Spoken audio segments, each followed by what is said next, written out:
Well, I'm not sure if you can see it in my eyes, but somehow day one became day two, and Nate and I kind of forgot to sleep. I think we squeezed in about 3 hours, but it was absolutely worth it. We got to do some amazing stuff for our day two. In fact, so much material that we're going to split it up between day two and day three.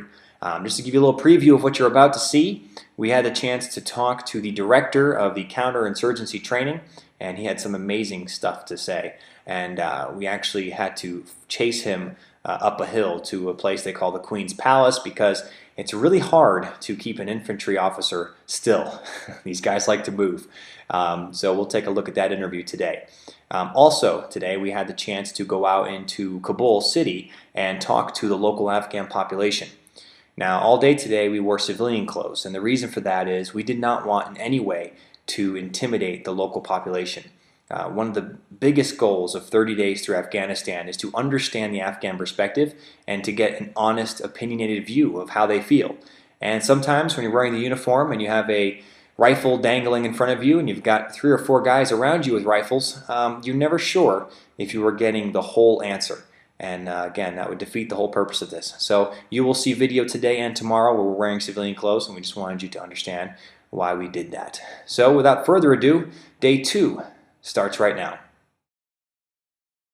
Hi, my name is Colonel John Agoglia. I'm the director of the Counterinsurgency Training Center here in Afghanistan. I've been here for the last 19 months trying to put together a training center that really gets our forces to understand the operational environment here in Afghanistan and to reinforce their home station training and make sure that they come here, they have a clear understanding of the environment they're entering into and how to operate in that environment.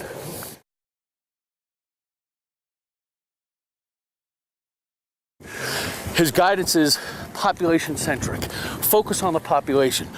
Look at the environment, study the environment, understand the population, understand who controls power, who has social control over the population, and how do you reinforce those traditional elements of governance that have always existed here in this country.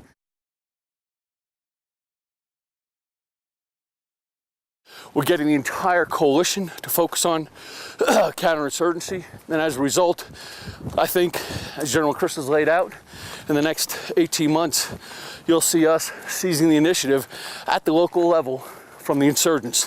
Once we do that, we'll stabilize the situation, but then we have to work on building up the legitimacy of the government and the legitimacy of the traditional power structures, and start helping them, starting to build capacity and determine that they would rather work through a political process of compromise than work through a warring process of winner takes all.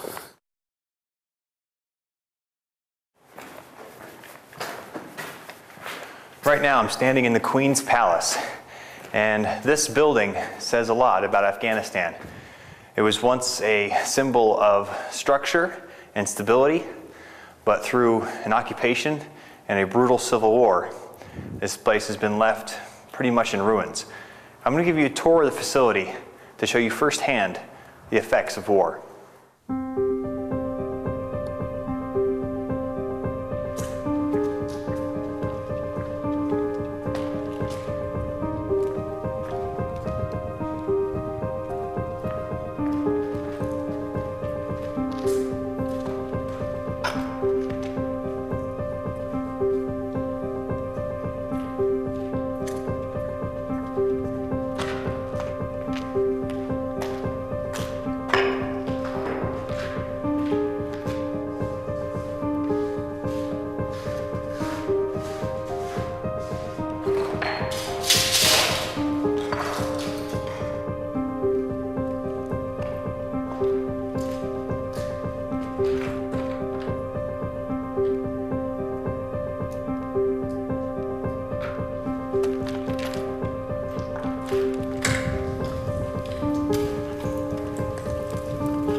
And that's it for day 2.